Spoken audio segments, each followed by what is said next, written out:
কিন্তু আপনাদেরকে এই মুহূর্তে যেটা বলতে চাই, প্লিজ ধ্বংসযজ্ঞ বন্ধ করেন। আমরা অনেক রক্ত খুইয়েছি, অনেক সম্পদ নষ্ট হয়েছে।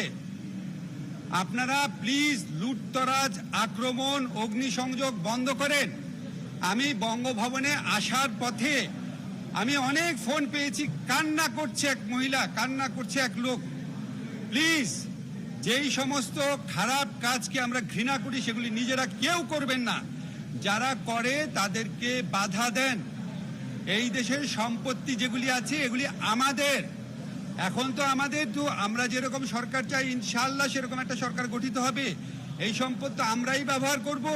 আজকে যে নাহিদ আছে, সার্জিস আছে বা আসিফ আছে, ওরাই তো এই সংসদ ভবনে বসবে এক সময়, ওরাই তো এই দেশটা চালাবে। আমরা আর কতদিন বাঁচবো? আপনারাই তো বাঁচবে। নতুন প্রজন্মে যারা আছেন সবার কাছে বলেন আর রাষ্ট্রীয় সম্পত্তি ধ্বংস না।